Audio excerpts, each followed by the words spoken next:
This is Robert Ross. This interview with Mark Gatiss was recorded in the spring of 2016 before the thrilling news that Jodie Whittaker was cast as the new Doctor Who, and also before the League of Gentlemen reunited for the Christmas specials of 2017. Please enjoy the interview. Thank you. Everyone's a fruit and a nutcase. I'm glad to say we have him on day release today, Mr. Mark Gatiss.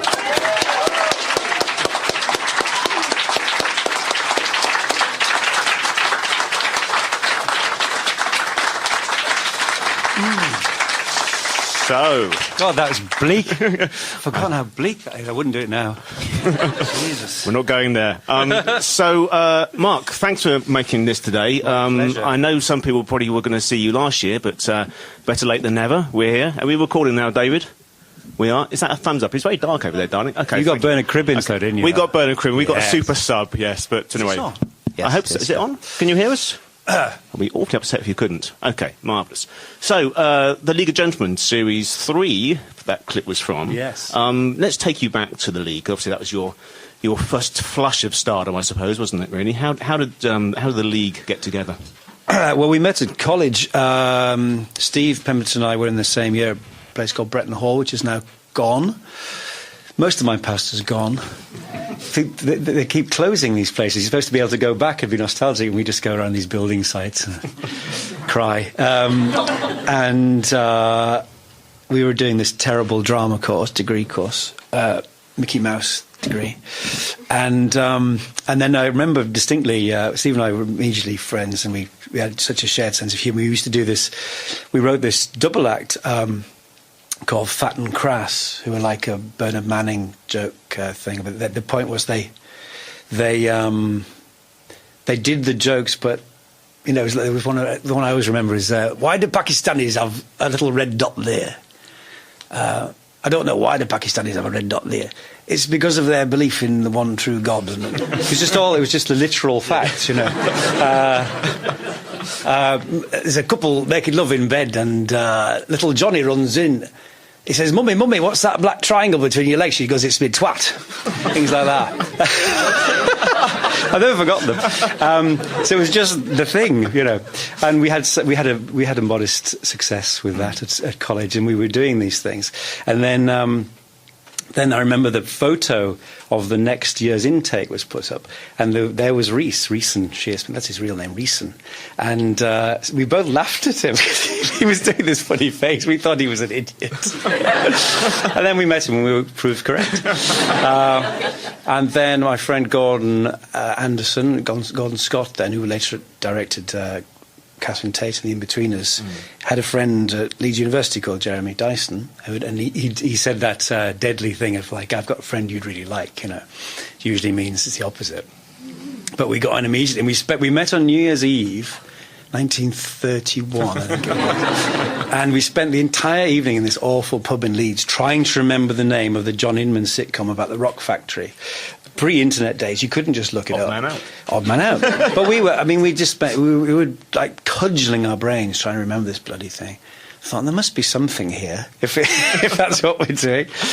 And then we all collaborated on various things in various combinations, and then when we left college, Steve and I did a play we'd done at the National Student Drama Festival. We took it to the Canal Cafe in London. And then it was Gordon who put us together, and that, you know, Barry Tuckway. And he'd done a fringe play, and there was a season at the Cockpit in Edgware Road called I Wish I'd Seen That, and they were restaging various fringe plays which had been very well received but hadn't been widely seen. And he couldn't get his cast back together, so he basically had a 5-night block empty. And he said to all of us, "Why don't you do a sketch show?" And because we'd all been brought up on Python and Not the 9 O'Clock News and everything, we were very responsive to that, and that's how it started.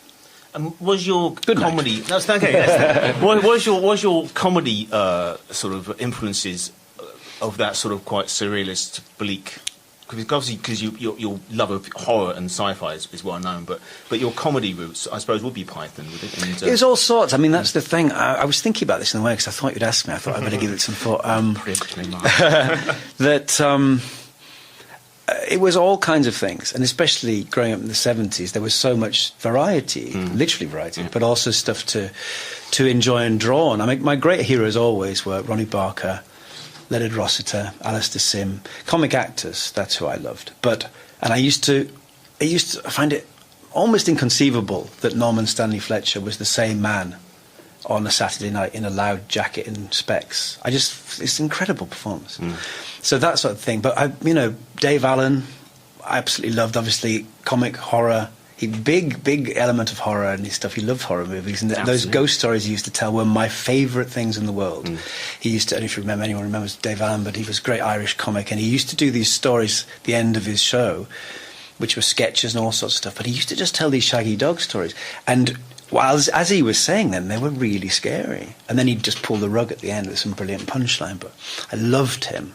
In fact, I wrote the Freddie Jones part in the League Christmas special for him, but he was too ill to do it. Did you? I didn't know that. Yeah, that's true. Little factoid for you there, Robert. I'm pleased. I can go home happy. Okay.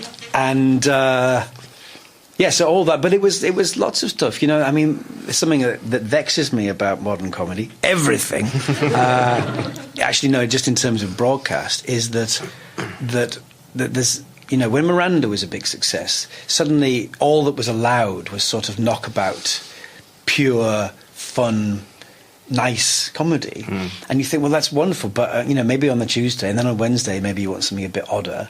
Then maybe Thursday you want a sitcom, maybe Friday you want something very dark, But there's a sort of all-or-nothing principle. I think that applies across the board. It's not just comedy, If there's a success, people suddenly... I remember being stuck in a meeting once... and it was all about Slumdog Millionaire, the Slumdog effect, and everyone's film that was pitching at the time was suddenly, but it has to be like Slumdog, and you go, well, it doesn't, because the reason that it was a success is because it was unexpected. What you need to look for is the new unexpected success. Yeah, sure. In a way, that's what the BBC's always done, isn't it? That they take chances, they take risks, they do variety, you say, across the board. Well, they used to, not so much now. Even we're talking backstage, it's 20 years since the League first got together, which seems impossible to me. It does, and to you too. To me.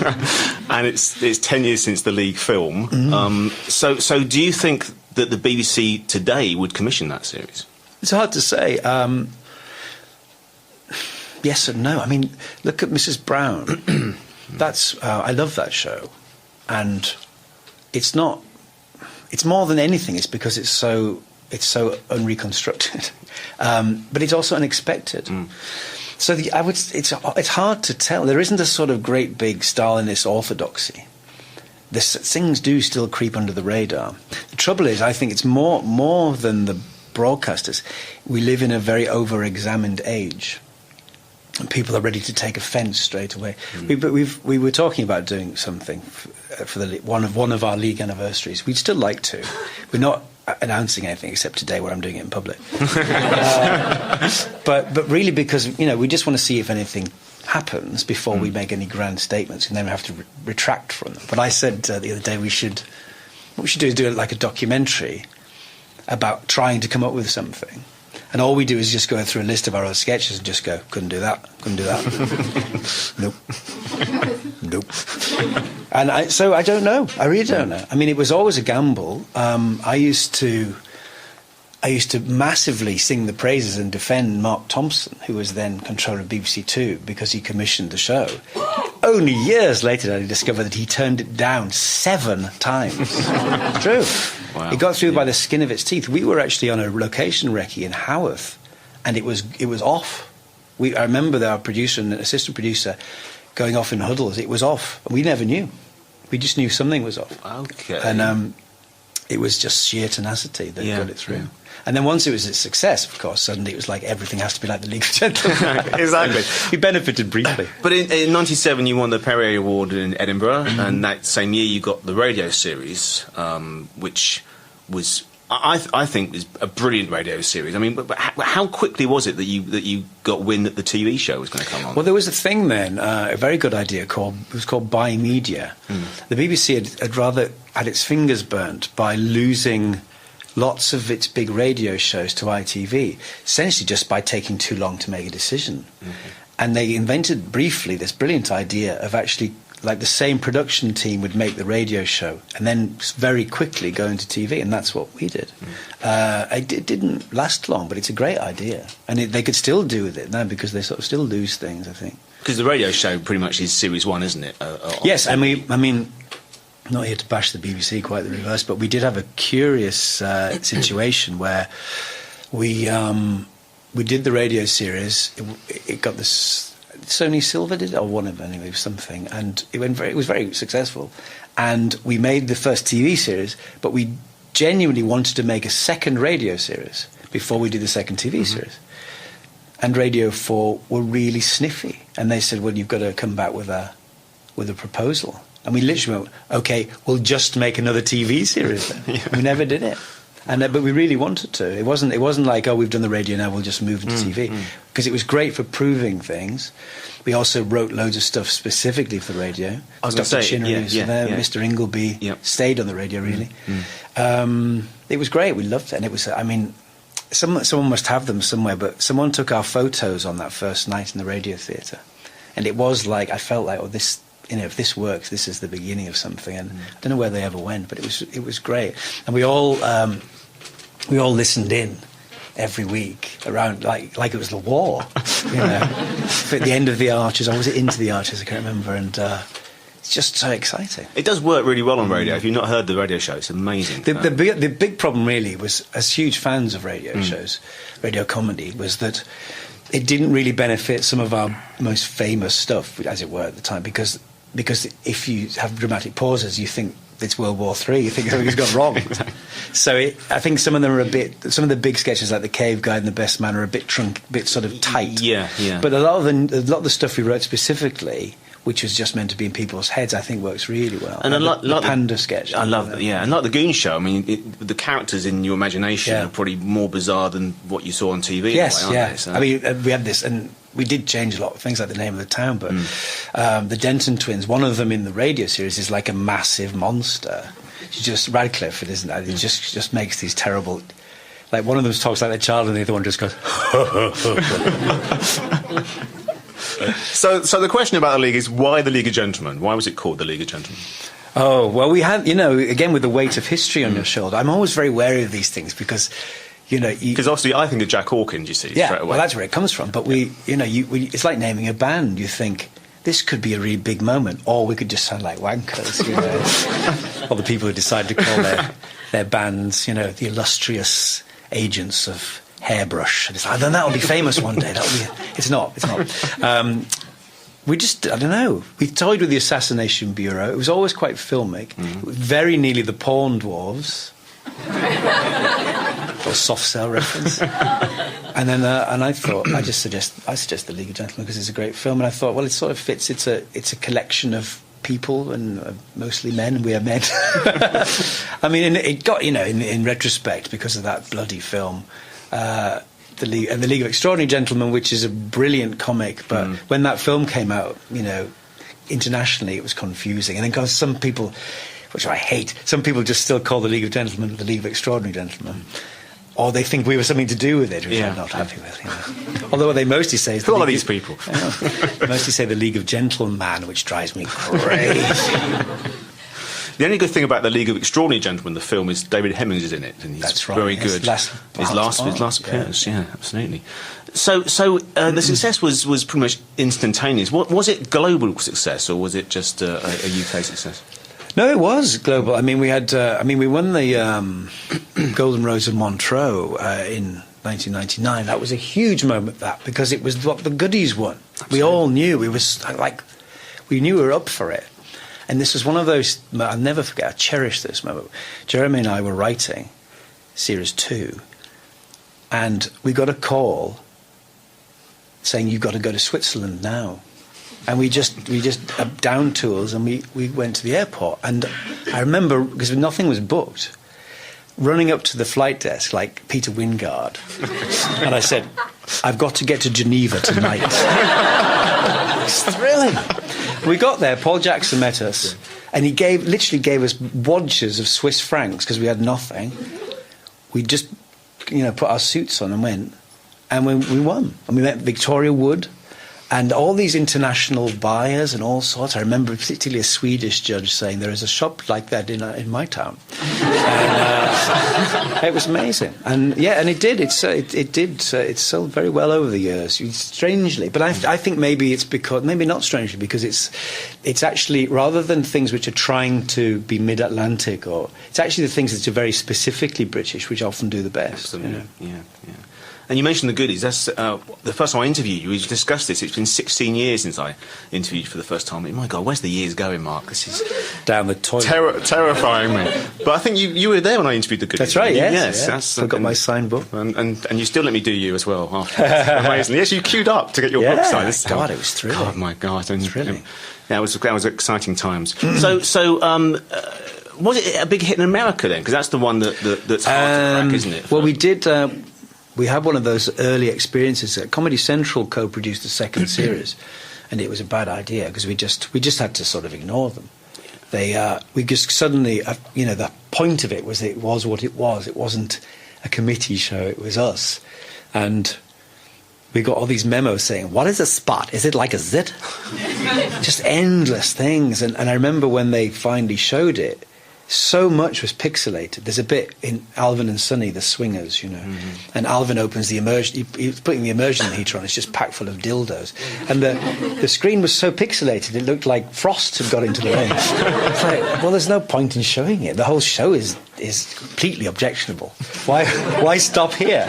Why start here? So no, we didn't. I mean, it had a certain following, and we got. Over the years, you find out that I met Judd Apatow in America, and he loved it. He found it somewhere. The guys who do South Park did an entire series called That's My Bush about George W. Bush because of the League of Gentlemen. When you hear things like that, it's thrilling, really. So you became that strange thing, a cult success, I suppose, in America. Yes. You're a big cult, I know that, Mark. I am I'm a huge cult. But is it strange now looking back? It's quite a while ago. I mean, do those characters still make you laugh? Do Steve and Reese and Jeremy still make you laugh when you get together? No. Did they ever make you laugh? I never see. No, of course, yes. I mean, when I haven't watched the show for years. I honestly, I used to think this when you'd read interviews with people. And they'd say, I never watched my old stuff. And you think, yeah, you must do. I don't. And it's not, I'm not being perverse. I'd sort of like to. I just never get round to it. You're so I keep busy. meaning to sort of sit down and watch the lot. And I will catch glimpses of it like that. It's in a big surprise. I was very surprised. I love that monologue. But it's so bleak. Jesus Christ, I'd forgotten. Horrible. I'm just getting soft, you see. But I'd like to. But it's not. So I don't study it in that way. So it's a nice surprise when you see things. But when we meet up, it's like no time has passed at all, and which is the best sort of testament of friendship, really. We just when we a couple of years ago we did a haunted house thing on the radio. Yeah. Reese said. It's Reese's idea, or his friend, the producer, that we'd spent the night in a haunted house. And the programme was hysterical. But the journey to the house was one of the funniest nights of my life. It was marvellous. We had a reunion on the train. And we were crying with laughter. And you forget, you've got such a shared sensibility anyway, but also a kind of shorthand of things that have happened to us over the years, It's just lovely to get back together. And without enmity, it's not as so many teams. We've never split up. We're like ABBA. Officially split up. We just, just laugh. Always there. We're always there. Waiting for the call. Yeah. You did a couple of, you've done Horrible Histories together as well, haven't you? Which is very exciting. It's pretty much this sort of, that's the new that's group, the thing. When it? we were sitting behind that desk, we saw it, but it was like those orange film ads, and the Horrible Histories team were all big fans. It's a wonderful show. But they were sort of sitting at our feet. And I said to Steve, oh, Christ, we've become venerable. When did that happen? It's frightening. They were literally sitting in front of us like, oh, God. I don't know what to say now. It's like when Terry Jones did The Young Ones or something. You become this sort of sainted guest star that comes in. And you've also done some DVD commentaries for various horror films. Lovely Vincent Price stuff, haven't you? Yeah. I can't remember how that came about, but they're nuts. It's like doing a commentary on a film that has nothing to do with you. It's a very liberating experience. Because we love those films, Blood on Satan's Claw and Theatre of Blood. Theatre of Blood, yeah. So let's talk about your horror inspiration as a kid. I think you're a bit like me. You just watched loads of films and read loads of books, didn't you? Yeah. Yeah. And they were on. That's the thing. And they aren't anymore. Not just like the Appointment with Fear on a Friday night sort of thing, but just old films generally. They're on occasionally, but they used to be a staple of TV, and I think it's a terrible shame because that's your sort of grounding, isn't it? Yeah. You just stumble across these wonderful old films, and then years later discover that you're not the only person who saw them. Sometimes you are, but particularly with horror movies, very rarely on. One of my absolute bugbears is that when every Halloween, there are no horror movies on. And then 3 days later, someone puts one on randomly. It's like, put it on a bloody Halloween, that's the point. But I now do this, because you have to do it yourself. You have to self-program. It's like self-medicating. I watch horror films on a Friday night where they're supposed to go. Hashtag. Yes, Friday night is horror night. And it's great. It's become a thing. And people ask me for recommendations and stuff. And the great thing is it works. It has I get the same Friday night feeling, but I have to start an hour earlier because I fall asleep. It's true. Bless. Sometimes 2 hours.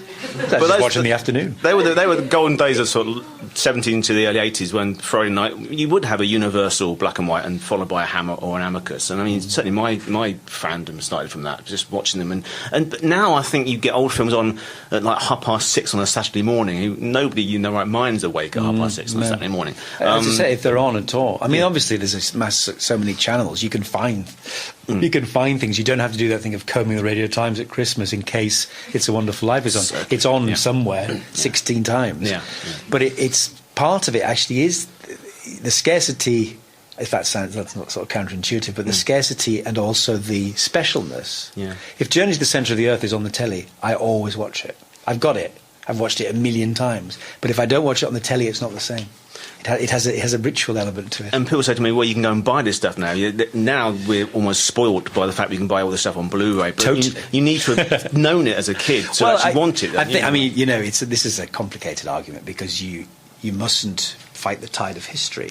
And it's also wonderful to have so much stuff that's available. But at the same time, as Spencer Tracy says in Inherit the Wind, you invent the telephone, you lose the charm of distance. And it's true. When you've kind of got almost everything, what do you want now? I was just in Forbidden Planet today for my sins, and I was looking at those incredible models. You can get Lon Chaney and Karloff. They're beautiful, but there's almost too much. If I don't collect anything like that. Once would have been my dream, but I don't know. It's just too much. I don't mean and you can't uninvent it. Nor should you want to, but it's sort of. I sort of do miss slightly that thing of if you miss something, you missed it. Yeah. And that sounds terribly Luddite, but there's something in that which means that you then cherish it more, definitely. I think it's a perverse thing of almost like you said before, you were the only one, or maybe a handful of friends who knew, like Lon Chaney Jr. in Spider Baby, for example, which was such a rare film, and now you can buy the Blu-ray and. Mind you, there's having said all that, there are films that never appear. In that Alan Frank book of horror movies, which was my Bible for years, literally my Bible, I used to worship it. There are stills in there, and I've still never seen those films. There's a Japanese Frankenstein film. What's it called? It's like Frankenstein Conquers the World or something. And I couldn't look at the picture; it used to frighten me. And it's in a sort of Godzilla way. It's actually a child on a tiny set. With a huge boulder, and this is frightening. I mean, I've never. Where's that film? So there are still things out there. Someone will send it to me. So is this the? I did an interview and I mentioned that film, The Frozen Dead, with the Nazis, frozen Nazis. Someone sent it to me. Load of rubbish. Mention Aston Martin's now, might get on it. Yeah. Is there a horror Asia documentary? Well, that's what. Yeah, yes, that was and is the plan to do another one. Yeah. Sort of mop up as well. Do Asia and sort of a mop up. Okay. But it hasn't happened because it's expensive. I've got to say, there's only a handful of film documentaries which I insist on people seeing, and one is Hollywood, the 1980 ITV, Kenneth Brownlow. Just watching it now. One is Hollywood UK from the early 90s, which was basically about British cinema in the 60s, and one is your History of Horror, which I think is just a work of genius. I mean, because it's the right man for the job. And that's your love for it just comes through every shot. The problem, all these things, is where to start and where to stop. And I spent most of my energies after that went out replying to people on Twitter saying, "Why didn't you do Nosferatu?" And you think, well, I eventually said, well, I will either sit in a chair and read out a list of films, or I would do this. And of course I said it again because it's Twitter. And then you say it again because it's Twitter. But, I mean, that's difficult. I left out almost all my favourite films. There's no Dr. Phibes, there's no Theatre of Blood. I know. But you can't do it all. And so we had to make a decision to start and stop. And then I did Horror Europa to kind of do that. And I would like to do the Asian one, but it's difficult. I'm also intrigued by globally there isn't a horror tradition everywhere. It didn't take some places, and it moves around the world. Obviously Asia is where it's hot now. Might come back here eventually, but I find that really interesting. But there are some countries which don't have horror films, or they have the odd one. There's anyone from Finland here? No. There's a why not? There's a Finnish horror film about a were-elk. Isn't that brilliant? And they've made it their own version. It's called something like The White Demon or The White Devil. Gosh, that's great. Great. Yeah, so anyway, let's go back. If you were lucky enough to be here, obviously, if you're hearing this on the podcast, hard luck, you missed it. But we showed a clip earlier of A Nighty Night, which again was around about 2000, wasn't it? I think with Julie Davis. So I mean, were you friends with her, or was that? No, it was a bit later. It was about or? 2005. Was it a bit later? Yeah. I knew Julia a little, but we worked together on a film called Sex Lives with a Potato Man. Oh yes, which was an extraordinary experience. It was meant to be like a sort of Carry On Ken Loach. Which is why I wanted to do it. Really good script. People were fighting over the script. And obviously lots of great people were in it, did it, and it just didn't work. It just didn't work. And then it's the only time I've ever had to do it. The weekend it was released, because it had lottery money, I sort of had to hide because, it was a real, the tabloids really went for it. And I remember getting a text from a friend of mine saying congratulations, because the Daily Mail headline had included the words filth and fury. He said you are nearly the Pistols. You've nearly done it. And I would say at least once a year, a quite frightening person will approach me and say, "Sex Lives with a Potato Man is my favourite picture." Of course it is. But the great joy of it was Julia and I just had a ball. We just had we couldn't stop laughing. And then she asked. Then I knew she was doing 99, and she asked me to come in and do this one as a cameo, that date scene in the first episode, and we improvised it, and I said I brought some teeth, and there was this curly wig, and I said I think he might be Scottish, and that was all we had, and we made it all up, and and it was just sublime. I mean, and also the harder, I've never laughed so much in my life. And we went through that awful thing of everyone was laughing. We were just in pieces. But then the crew kind of settled down and we couldn't. It's all in there. Even the broadcast version, our eyes are wet with tears. And you can hear our voices like that. We could hardly get through it. I was sitting there. I had to say, she says, "Is your hair natural, Glenn?" She always called me Glyn, like Glenn, which is great. No, it's an impulse perm after my wife's funeral, and I couldn't say it. I couldn't say it. And there was another scene where I had to talk about a lambooner. I couldn't say it. And then we eventually had to do it. Julia was in bed and I was in the doorway, and she had to leave the room, and I just had to do it to an empty bed. But it went. So what happened was that we did that, and then Steve Coogan, who's the producer, he just said we need more of Mark come in, and so we just improvised the rest. And the last episode where she poisons me with Angel Delight, the Nana Choco Scotch, we had no money. We shot it in Steve Coogan's house in Brighton, and it was absolutely hysterical day. I mean, in every respect, it was funny, but it was also mad. We shot reams of it, and just all sort of made up, really, based on Julia's original outlines and scripts. But you know, all that stuff with, and like she poisons me, and I go and spit it back out, and we had to shoot that again because the cameraman was laughing so much. It was brilliant. And then, do you know, I was just saying to you earlier, wasn't it, that 99 casts an extraordinary long shadow. There's a dedicated night at Ducky next month. A lot of gay men like it, surprisingly. But it's become a real thing. Jill Tyrrell is a real heroine to a lot of very, very bad people. But I was in America with David Bradley when we did Invention in Space and Time, and we had to have our photo taken on the ABC yacht. Okay. You know, and it was like Hollywood Wives. It was ludicrous. It was all sun-kissed, and there were all these models going in and out, and then David and I were there. And the photographer, who was a Japanese-American guy, he just went, Glenn Bulb? I mean, amazing. Of all the places. He was obsessed with it. So then I had to have a picture just going...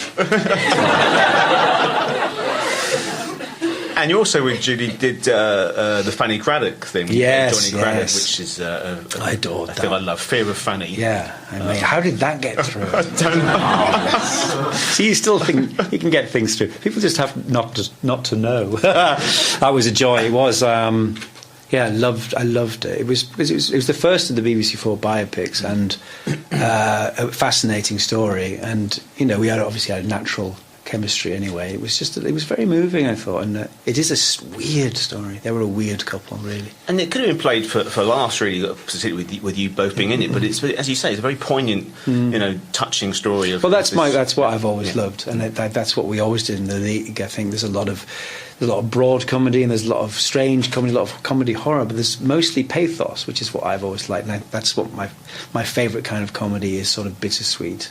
I think because that's what life's like. It's not, you don't have to be as sort of defined as, oh, this is a comedy. In fact, something to a friend of mine the other day, you almost do yourself a disservice if you build something as that. It's better for people to find, oh, it's quite funny, this, rather than expecting a laugh the whole time. Because life is always light and shade in that way. You know? Absolutely, it's truthful, isn't it? But that's the great sitcoms. You mentioned Porridge, you mentioned, you know, The Steptoe Sons, all those things. They had real tears in them. Well, even, you know, I Being Served, one of my favourite episodes is the one where Mrs. Slocum is promoted. Well, Mr. Rumbold is poisoned, she becomes the manageress. And, of course, mostly she's a monster. And then she misses them, and she goes back to the shop floor. It's very touching, because they're really good characters.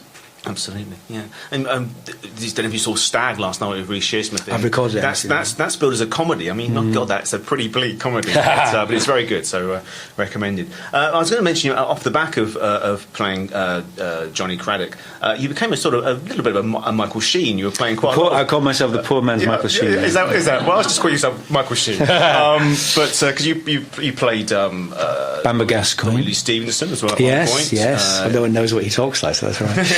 Bamber Gascoigne, yes. Malcolm McLaren, and Peter Mandelson. Peter Mandelson, yes. In Coalition, which I think is one of the most amazing performances on TV for a long, long time. It's an extraordinary. I love that. I miss him desperately.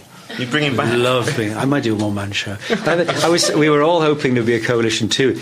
In every respect, rather than what we got. I was a bit disappointed he's kind of disappeared now, because I thought I said to James Graham, who wrote it, because, you know, we were shooting it, and we were all anticipating the election. No one knew we had fabulous political debates about what might happen if Scotland left, and then if could Miliband win? Obviously not, and could Cameron have a majority? It was fascinating. But I said, if there's a second coalition, I just one scene, because I thought Mandelson will be involved somewhere. I just want one scene of him at home, watching the election results with a box of Kleenex, not specifying what they're for. Yes, quite.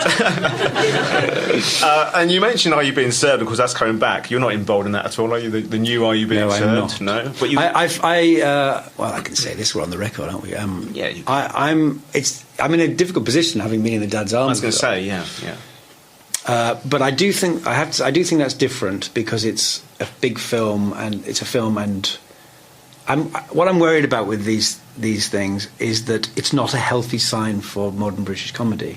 It's incredibly backward looking, and my fear is they're just waiting to see which one they like the best, and they'll just do another series. And I don't know. I would be much more happy if they did a new comedy playhouse of 6 new half hours and did series off that. Yeah. And you know, they're honouring the past, but that's, you know, particularly Porridge. Jesus, that's a difficult thing to go near, and I just, you know, it feels like they've run out of ideas, which they haven't. People haven't run out of ideas. It just needs the courage to commission them. Well, they're doing it to celebrate 60 years of Hancock's Half Hour on TV, which I thought probably the best idea was to repeat some Hancock's Half Hour. Are they doing Hancock? No, they're not doing Hancock. So they're doing it to honour Hancock, but they're not doing Hancock. Yeah. They've done Hancock with Paul Merton, which almost speaks volumes as why not to do it. But anyway, never mind. But you mentioned the Dad's Army film, which I actually really enjoyed. I went to it with great trepidation, because that is pretty much a sacred text. I was totally sceptical. I was sent the script, and I read it like this, and then I was totally charmed by it. And I think more than anything, I was at the premiere. I was sitting with Ian Lavender, and he said it's a very gentle take on the thing. It is. It's much less sitcom-y, and I think what it is most of all is very charming. It's rather moving at the end. I think it's more like a Launder and Gilliatt film about the Home Guard than it is a Dad's Army spin-off, as it were. I think it's rather nice, and it's done very well. It has done very well. See you next time. Absolutely. Dad's Army too. It's interesting because, I mean, obviously that's on TV all the time to big audiences on Saturday evenings, and to go and see, you know, some amazing actors, Tom Courtenay and Michael Gambon, and these people sort of recreating it. And you, of course, did, right? And also having Ian Lavender and Frank Williams back, which was a nice touch. I'm always won over by that sort of nod to the past. So it was lovely. Where were Robert Vaughan and David McCallum in the Man from U.N.C.L.E. movie? I know. Criminal. Exactly. Ridiculous. But yes. But anyway, so I enjoyed it. So if you're not seeing it yet, go and see it now. Off the back of all the league stuff and all the stuff you were doing, you became not just a writer, you've always been a writer, but you became a novelist. And I want to talk about your Lucien books which I adored. And were they sitting in the back of your mind for a long, long time, or were they? No, kind of. I was, you know, again, what we were talking about earlier. I was asked if I wanted to write a book, a novel, and I thought, oh yes, I've always wanted to write a novel. So, oh Christ, what do I write about? And if I had always had something at the back of my head, it was a sort of louche James Bond, my ideal thing. So that's how it came about. And then they were originally, I was commissioned to write 3, and they were going to be all in the same Edwardian setting. And then I had an idea to move it on in a sort of Flashman way. The same character 20 years each time, and then basically have a completely different set of toys to play with. So the first one is very, very Oscar Wilde-y, and then the second one is a sort of John Buchan, Dennis Wheatley thing, and then the third one is Fleming, and by which time he's in his 70s, and I thought that's quite. It's like to play with the different eras of detection and stuff like that. I love doing them. They're very hard work, and they're much harder than writing scripts, although I'd say that at the moment in despair. But just in terms of sheer workload. I really did enjoy them, and I'd like to do something else one day. But the Vesuvius Club, the first one, I mean, they're all very filmic. I mean, and they're not been adapted for TV. I mean, that must have been discussed at some point. Yeah, there've been 2 completely failed attempts to do them. Yeah. Completely failed. Yeah. Okay. Was that just financial or just? First one I pulled the plug on because it was getting so diluted. There was no point in doing it. Okay. You know, it was like that. There's a very famous story about Alan Bennett's brilliant Joe Orton film, Prick Up Your Ears. One of my favourite things, and it was nearly made quite a long time before it was actually shot. And they got American money, and they only had 2 caveats. Does he have to be a playwright? Does he have to be gay? and the Vesuvius Club, or the Lucifer Box series, was becoming like that. It was like, does he really have to be bisexual? Could he not? Oh God, could it be set now? No. And then another one a few years later, which I had high hopes for, which was with Sky actually, and it was going to be entirely new, all new stuff. And then that was kind of the victim of regime change. Somebody left, and then it just got wiped off the table. So third time lucky, maybe. We'll see. Well, we'll see. We'll see. I can't believe it's nearly 5 o'clock, and I tend to hand over. Crackerjack! I know, exactly. Thank you. It's not Friday afternoon. We've not mentioned Doctor Who yet. I mean, for us to be in the same room and not mention Doctor Who over an hour, Mark, is never seen it. Impossibility. Let's talk a bit about Doctor Who, shall we? Yes. We could be here all day. You showed a little clip there from the Doctor Who night from around '99, which I love. That was the so-called wilderness years, I suppose. Now, who knew 6 years on from there that it would all come back? My partner's doing play in Wales at the moment, and the other day he texted me from Llangollen, which has a special place in our hearts, because in 2003 we were on our way to Ireland on holiday, and we were quite early for the ferry.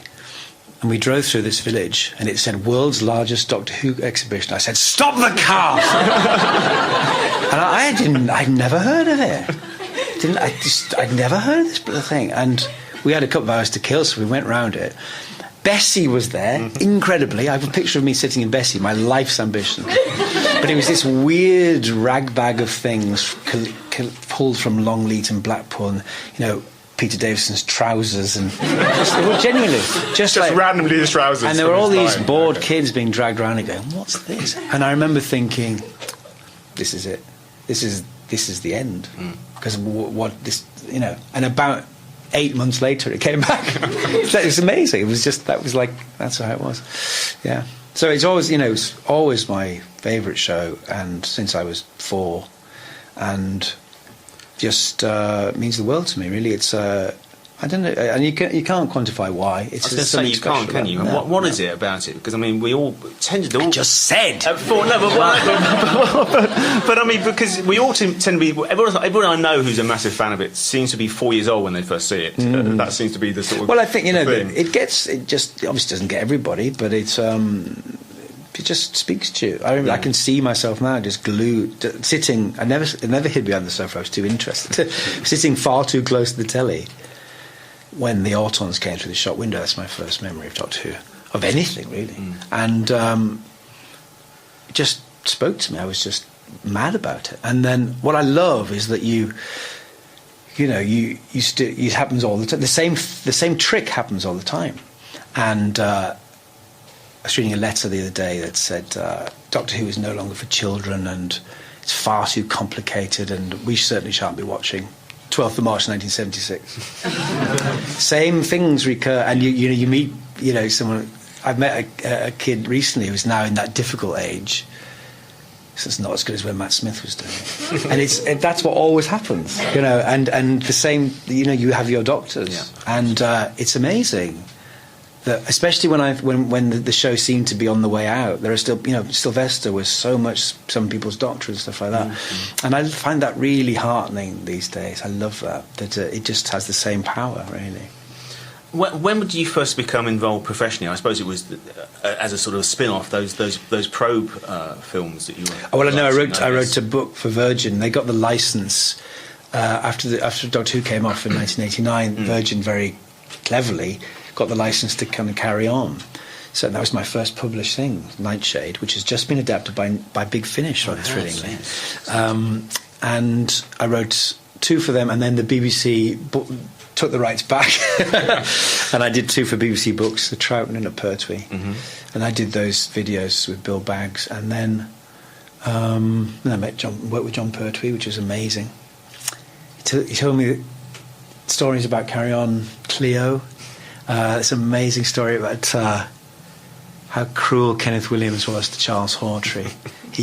Charles Hawtrey his mum used to like pack his sandwiches or something. Kenneth Williams would just take them, eat half of them, put them back. He'd cut out the Times crossword to do, and Kenneth Williams would just do it and put it back. And then one day he just took it all together, and John Pertwee said, I could hear him now, Charlie Hawtrey, going, "Where's my fucking bag?"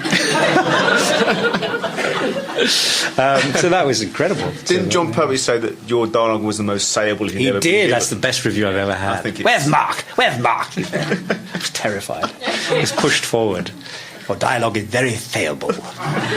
Pardon? Yeah, he was my absolute hero, and I never, I loved him. I loved him. I was devastated when he left Doctor Who. I've never quite recovered. I never lost my loyalty to the programme, but I did all those things that you hear about now. I wrote to the BBC saying, is it possible for the Doctor to regenerate backwards? He must come back. I can't bear it. And is that possible? I don't know. Anything's possible, isn't it? We want Paul McGann back. Yeah. But he was my hero, and I was so thrilled to work with him. It wasn't long before he died. It was just lovely. We talked about all kinds of stuff, and fascinating man. I wish he'd lived longer, because he was a great actor, great versatile actor. He did that wonderful thing when he played Whistler. Remember That's right, that? absolutely, yes. And he's also in an episode of Virtual Murder, playing a Spanish amazing arsonist. in that. It's fabulous. Oh, God, I know, And he's sort of in that funny way. People always used to say, I wish Stan Laurel had done Beckett and stuff like that. He's sort of, if he'd lived a little longer, I think he would have been used, and we would certainly have had him in the League of Gentlemen. And of course, Big Finish started in '99, so he died just before that. So I imagine he'll come back. But I suppose he was trapped in that way. He would do the conventions. He was the Doctor, wasn't he, for a lot of us? And I mean, I'm slightly younger than you, Mark. Sorry, but so my Doctor was Tom Baker. So I felt the same when Tom regenerated. Who is this young blonde chap? Your first Doctor is the one you adore and everything else. But John's an extraordinary actor, and I think he did go to his grave, regretting not being given more interesting things. But he had, his other great part of his course is Wurzel, and I think that's it's marvellous, that series. I've just written the introduction to a book about it. I love that show. If you haven't seen it, you must see Wurzel Gummidge. It's so sad. Una Stubbs is amazing. One of the great villains, and she's brilliant. She's so cruel. He's heartbreaking, and it's always got... I watched a couple before I wrote the intro, and I watched episode 1, and I thought I'd got the wrong one, because it seemed to be too far in. Wurzel and Aunt Sally are living in the farmhouse, and then, of course, turns out they basically, squatted it while the family are away. And he opens the shutters, and it's a beautiful morning, and then she says, "Get my breakfast, Scarecrow." He goes, "Oh, yes, Aunt Sally, I get some sausages and a cup of tea." And he goes down to the kitchen, but he doesn't know how to do it. So he gets this great slab of bread and hacks at it, and then raw sausages. It's there's some horrible anarchy to it. Yeah. Do you know what I mean? I remember that a lot. There's a lot of custard pie fights that becomes almost brutal, and it's got this really dark thread to it. It's written of course, by Keith Waterhouse and Willis Hall. Incredible, all shot on film. And there's a particular episode called "The Trial of Wurzel Gummidge," where Wurzel goes too far, and the great Geoffrey Belden, the most terrifying character ever created, the Crowman, puts him on trial. And all the scarecrows from across the country come to the trial, and it is honestly like Night of the Living Dead. It's a kid show. It's blankly terrifying. They pull themselves up, and they march across the roads with these brilliant, like artlessly crude faces, and it's fabulous. Watch it. But all the best, gig. all the fairy tales and obviously Roald Dahl stuff. I mean, we like to be scared as kids, don't we? Doctor Who, of course. That's an important thing. I think parents don't realise that kids like to be scared. Not they too much, they do. But there's a prevailing problem with like wrapping kids up in cotton wool, not literally, because it's like a Joseph Beuys installation. There is, because we know kids respond to that. There's a healthy scare. That's what Doctor Who should be at its best. That's what fairy tales are. And you've got a context. If you're being read a story by your parents, at the end they'll say nighty-night, or maybe not nighty-night. Watch nighty-night. But you feel secure and safe, but you've been scared because it works, and it's great. And it's terribly dangerous to try and protect people from that, because life is full of horror. And if you don't have any idea of it, Reese once, when his daughter was little, he said to me, he said, Holly's suddenly talking about evil, and I don't understand where she's got the concept from, because he tried very hard. It was all like flowers but we find these things. As a child, I was most terrified of quicksand. I don't know why. There wasn't anywhere I lived. I was petrified of it. I used to have a recurring nightmare in which I was sucked down and I could see the sunlight and then all this sort of scum on the top. I don't know why. Probably some Tarzan film. It's almost certainly Tarzan, yes. So you brought back quite a few things. Obviously, you're the man. Dead. You're turn back time, all that. The Man in Black. You were the Man in Black for a long time, which is very exciting. And you're obviously far too young to have heard the Valentine Dials, but I was very aware of them. I mean, when I was asked to do that, I rang my dad up and said, "You'll never guess. How could it be the Man in Black?" He was thrilled. It's a curious job, that, because I used to do like one day of Links every summer for like 4 years, I think. But nothing to do with the story, or very rarely. I sometimes interacted. People ask me about the stories, I go, I don't know. I really don't. I listen to them, but I wasn't involved in that way. It's a lovely job, that. And I wanted to... they asked me to write one, and I said, I'll do the very last one. But it never happened. But it was a good idea. It was called The Dead Room, and it was going to be about me playing the Man in Black in one of those radio dead rooms, and something goes terribly wrong. I thought that's a good way to win. It's like Sapphire and Steel. Yeah, and you're living the dream, basically, Mark. You're doing all the things that we've loved you to do. But you were in the live Quatermass experiment as well. What was it like doing live television? Was that terrifying? Or a dab hand at theatre, obviously, but it's totally different. It's a new kind of fear for which there is no name, because it's also very unusual. Live drama is very unusual now, and it was like joining a club, most of the members of which were in their 70s or 80s, because it hadn't been done for forever. It was thrilling, actually. It was like doing a play with no audience, but knowing that 500,000 people were watching it. It was ever so strange, but great. I'd love to do some more. Really, it was really exciting. The best thing about that, though, was, and talking about living the dream, or Venn diagram of my brain. If someone had told me when I was a child that whilst remaking the Quatermass experiment, my friend would tell me he was about to become Doctor Who, I think I might have just exploded. We did the rehearsal in the afternoon, and we had microphones sewn into our hair. That was these like West End play, like West End musicals. And David Tennant said to me, "We've got to get rid of these. I've got something to tell you." And we went round the back, and he said, "Chris isn't coming back." And I said, "Oh, I'd heard that." He said, "They've asked me." I thought, oh my God. And then we went back to my house to what? Now let's get this right. It was to watch episode 2, The End of the World, and then we spent the rest of the day dressing up, like a scene from Doctor Who, and going through things he might wear as the Doctor. Yeah. Very exciting times. I mean, the closest you've ever got, I suppose, is the Web of Caves, the parody again with David Williams, where you play a sort of in between Hartnell and Troughton Doctor. Well, I thought we were actually genuinely we were going to ask Geoffrey Bayldon, because he should have been the Doctor. Of course, yeah. And then I thought, totally selfishly, this might be the only chance I guess. And indeed it has been. So far. I don't know, maybe we should have asked Geoffrey. He really should have been the Doctor. John Pertwee said to me, Geoffrey would have been a marvellous Doctor, and he would. And I know, you probably know this, but when Tom Baker used to make his annual declaration he was leaving, around season 16, the reason that Jeffrey Belden is in The Creature from the Pit is a sort of screen test. He's wonderful. He would have been a brilliant Doctor. He's still with us. And it's so exciting he would have been alive in 2013 to be in the 50s. Or if he'd been the first Doctor, Absolutely. which apparently he was. Yeah, up for. that was the idea. that. Yeah, imagine. Oh God, that's so exciting.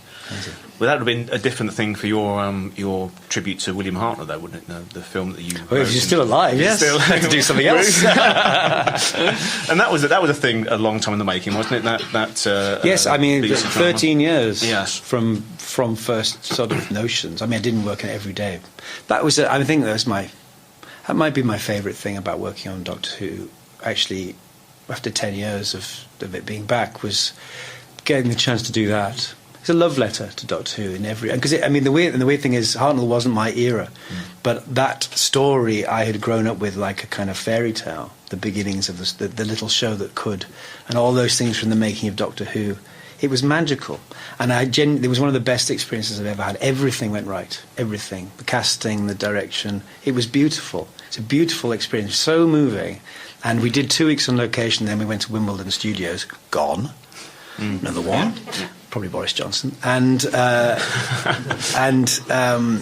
this, we put the TARDIS up, and I just got reams of people to come down and just stare at it. No, people couldn't believe it. It was just people just go, there it is. There's the fault locator. Yeah. And that last day when you turn up as John Pertwee was quite exciting. Well, I could not, you see. Had to happen. But really, it was the only fraught day.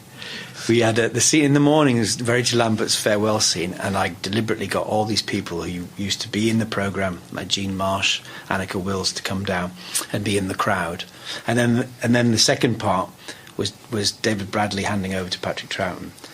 So it's 2 of the Doctors. And I nurtured this plan for months. And I hired my own, the makeup and costume did it for me. I got a Pertwee costume and I was made up, and I just walked to John Pertwee. But the time rotor on the TARDIS had broken down. It was the only fraught day, and Terry McDonald, the director, said, "Nice timing there." But I could not. And so I've got this wonderful picture of the 3 of us together. Yeah, that's so cool. It was great.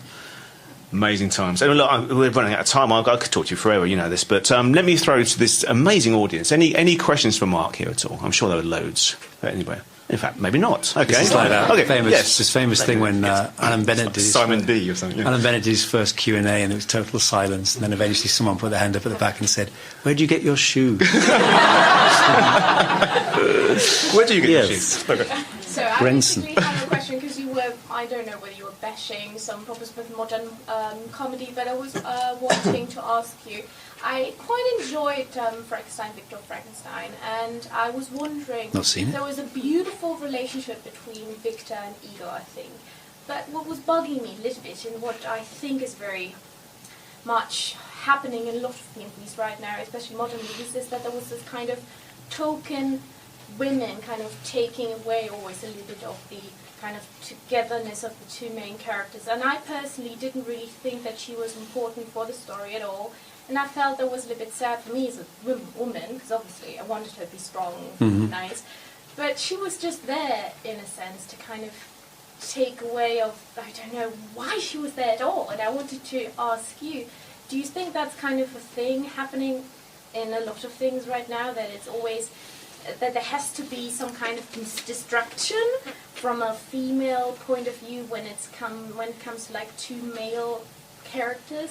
I know where you're going with this. No, I don't think so. No. It has to nothing about sexuality at all. But I think it's very interesting that there cannot be like just a friendship. No, the important thing to do. The important thing to do is that there was a. I won't name the show, but there was a show a few years ago in which the girlfriend of the lead spoiled everything. When you, as it were, you wanted them to go off and have adventures, and it was like a bit of a drag. And it's like you mustn't do that, because then people loathe that character, because what you want to see is people having an adventure, having a good time. So that's a thing to be aware of. I don't know about Victor Frankenstein. I haven't seen it because my big scene was cut, and I did it as a favour for Paul McGuigan, and because it was a horror film, so I can't comment on that film at all, I'm afraid. except I got to throw the switch in the laboratory. Yeah, this is just like an example.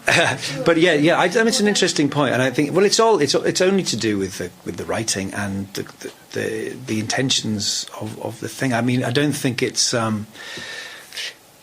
bromances have obviously become a big new Hollywood thing. People are aware of how they work and their power.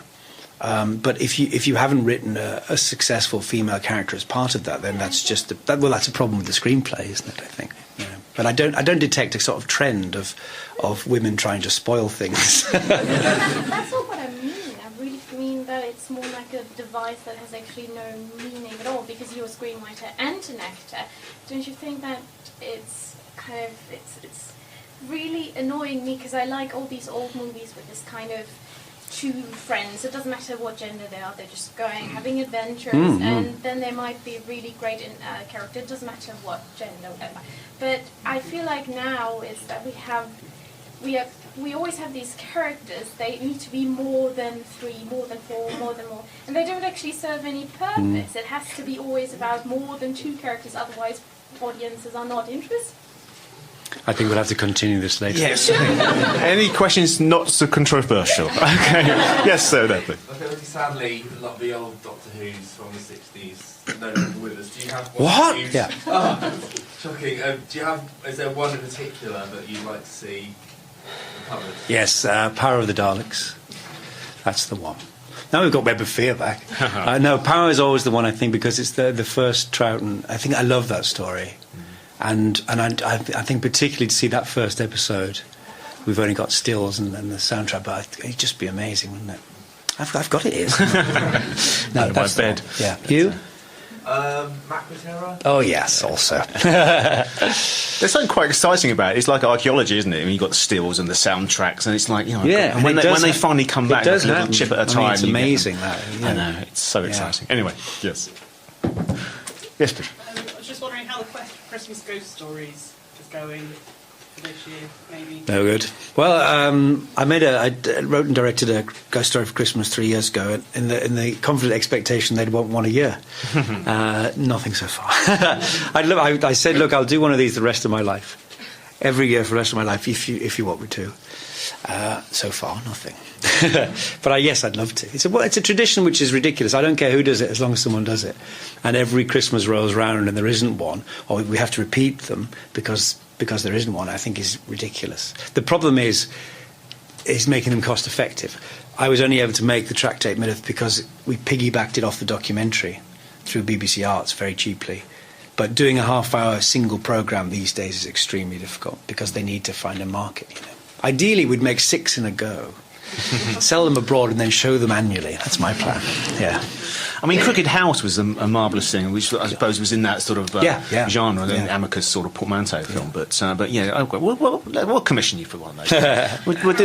we'll do 12 now. We're not going to crowdfund it. No, we'll get the money BBC can pay for this. Any other? Yes, let's do that. Yes. Oh, thank you very much. Now, I can make a point, this is the only Sherlock thing we'll talk about today, but my hair in Sherlock is exactly the same colour as Benedict's. Why is it always ginger? I am ginger, but Mycroft's hair is the same dye, it's always the same, and I never ever see us with dark hair. Why is that? But thank you anyway. I think Sherlock has tried to be higher than you. Yes, good luck with that. Short ass. Oh, sorry. Go on. Oh, yeah. Sorry, Carry on. Are you going to move that to theatre? Because I heard of some news or something, but I'm not quite sure if it's going to happen. No, as I say, we've been talking about doing something for one of our anniversaries coming up. We're being non-specific just in case, but we're not announcing anything because we want to see if it works. We just want to see if we've still got anything to say. I don't know. So, thank you. Yes, go on. My question is about 60s shows.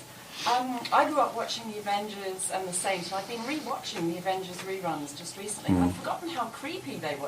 Very. And I wondered if those were shows that you watched at that age and enjoyed. Not then. I was too young, but I watched the new Avengers, and I was obsessed with trying to see The Avengers, but you couldn't see it. I didn't see it for years, really. But it's a brilliant show. I love its kind of, it's odd. I mean, it's the 60s, so everything's odd. and I have given a lot of thought to this. Is that sometimes the prevailing culture will affect things. If you think about a series like Randall and Hopkirk, which I adored as a child, is essentially the same as a lot of those ITC series. In the 80s, it was Dempsey and Makepeace. But because it's the 60s, one of the detectives is dead. You know what I mean? So actually, a lot of the ones which appear to be very odd are just because the 60s was strange and everything was quirky, you know. That's obviously why everyone loves it, because it's such a lovely time, I think. Yes, I'm very fond of those. But it's mostly 70s for me, because that's when I was growing up, and I have huge nostalgia for those shows, especially children's programmes, because they were all scary. It was just an edict. Get some standing stones in it. It's vaguely about King Arthur, something witchy, because they were petrifying. I loved them. And when they brought back Randall and Hopkirk, you were in that as well, weren't you? So yes, that's a tick on the bucket list there. I call it a Venn diagram of my retirement. Any more questions? Yes, right at the back there. I saw a film a few weeks ago on TV, a horror film, and when I watched it, I wondered if you've seen it. It's called Horror Hospital. Yes. It's great. It's such a... I can't believe I've not seen this before. Well, do you know, the thing is, I was just saying, it's in an age when everything seems to be available, you do find things. I saw this film the other day. I've been watching Hollywood, Kevin Brownless, which I adore. I've been watching 2 episodes a night, and I'd forgotten. It's just so wonderful. But in the sidebar, other things turn up, and one of them is this film directed by Roy William Neill, who directed most of the Basil Rathbone Sherlock Holmes films. It's from 1934, 35. It's called The Ninth Guest. It's astonishingly like And Then There Were None. And it's 5 years before Christie wrote the book. Okay. And I thought, hello. Has anyone never noticed it? It really is. It's so. The Ninth Guest is death, brilliantly. All these people have been assembled. They listen to a gramophone record, which accuses them of things. It's like, gosh, I thought I'd made a discovery there. I recommend it. Is that an original screenplay by... I think so, yeah. Okay. Because he was a British director, wasn't he? Yeah. That's okay. Oh. Giving it away now, you see. But spoilers. Anyway, okay. Yeah, Horror Hospital. I love Horror Hospital. Anything with Dennis Price in has got to be good. Yes? Yeah, mine isn't really a question. I just wanted to say... Statement. We love you. Books at the minute, and I think they're amazing, and I just wanted to praise you for Sherlock. I think you're the best thing on television. Thank you very much. We're about to start shooting 3 more in April. Very, very frighteningly soon. I'll have to dye this. Back to ginger. We're not talking about Sherlock today. Sherlock-free zone today. Yes. Any more questions? Yes, gentleman back. You mentioned Christie a little while ago, but you adapted a number of the Poirot stories. 3, yes. So you did. I was wondering how you approached that, particularly like the Big Four, which is such a kind of gonzo adventure format. It's more Bond than... Well, I was very, I wish I'd had the chance to do some of the really good ones, because Christie is the best. I think I've said this many times. There's a famous story about Billy Wilder when he did Witness of the Prosecution, which is a great film, and a journalist asked him why he was bothering with Agatha Christie. He said, Agatha Christie's characters, her dialogue, I couldn't do this in an afternoon, but her plots are like fucking ball bearings. And he's right, they were just... She had like 35 of the best ideas anyone's ever had, just one after another. Brilliant, breathtaking. And so when I was asked to do Poirot, they were on the last few books, and usually the difficult books. But I enjoyed it hugely. I think particularly Halloween Party, because I thought that's a late one, but I thought I can do a lot with this in terms of the flavour and the atmosphere, and put some nightmare sequences into it and stuff like that. But the Big Four was the one I wanted to do first, because it was really difficult. And when it finally happened, it was really difficult. The only way to do it was to sort of genuinely junk a lot of the book, because it doesn't make any sense, and she hated it, and she wrote it just after her disappearance and all sorts of stuff. It's just a sort of collection of... So I tried to take the best bits of it, really. It was tough. But, you look at something like the ABC Murders or Five Little Pigs or Orient Express, and they're just wonderful, wonderful. I was talking to my friend Matt before we came in that I'd love to... maybe the thing to do later is to create my own detective that I'll play, and then write some detective stories set in foreign locations, because we need some more Death on the Nile type stuff, don't we? Yes. The trouble is trying to come up with the bloody mysteries.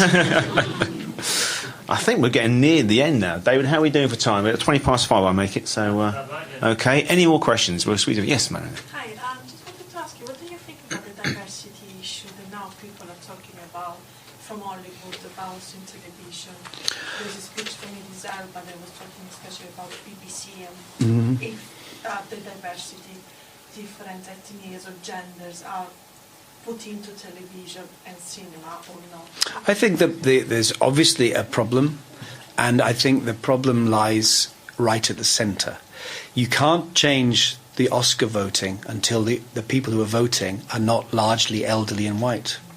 You can't change diversity on TV until the people who make the decisions are not white and from Oxbridge. And that's just the way it is. And they, there are lots of very well-intentioned attempts, but if the people who keep getting those jobs are from the same place and the same ethnic background, it'll never change. It'll never be anything other than token. Having said that, I mean, theatre is a real leader there, because it used to be a thing, and now it isn't. You just cross caste. You just don't think about it. You absolutely don't think about it. Nobody thinks about it. Nobody suddenly says there's a black actor in there, or there's an Asian woman playing that part. It's just not a thing. And where theatre leads, I think everything else follows.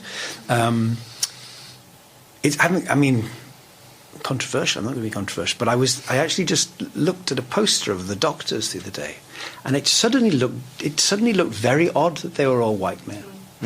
And in a way, it didn't. Once upon a time, it suddenly looked very odd. But then I think very strongly about this. It's the same as casting a female doctor. I've suddenly got onto that now. I wasn't even going to talk about it. But it should only be because the right person. That's all. But I would cast a female doctor. Tomorrow I would cast an Asian doctor. Anything. It just has to be the right person. So you just go, well, it's got to be them, hasn't it?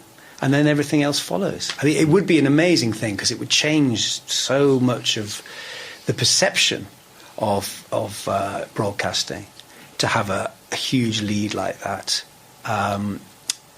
But it shouldn't be because someone feels the pressure to tick a box, because I think that's deadly in any respect. You'd feel that anyway. It's like, we've got to do this now because they're telling us to.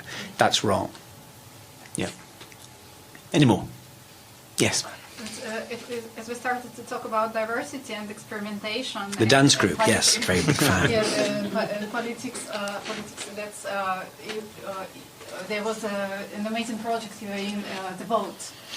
So basically, I just said that it's a very good example of all this, of all you're talking about actually. Yes, I mean, there was a play I did last year at the Donmar, set in a polling station. And we broadcast it live on election night in real time, and there were 50 of us in the cast, and it was modern Britain. That was the point. Everybody was sort of represented, and it's real, Well, certainly in London,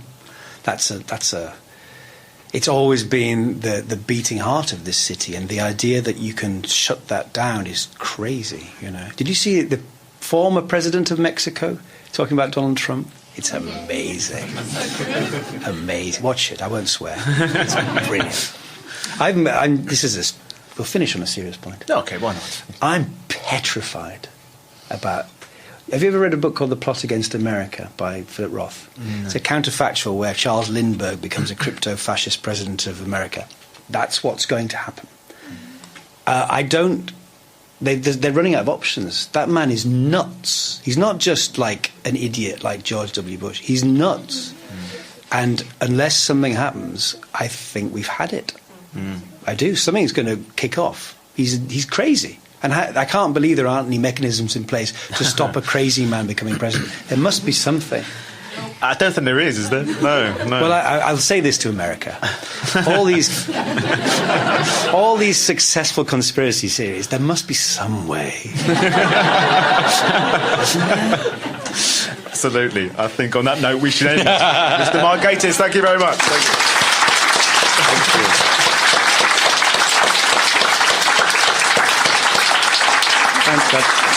Thank you for listening. This podcast was recorded live in front of an audience at the Museum of Comedy, Bloomsbury, London. museumofcomedy.com.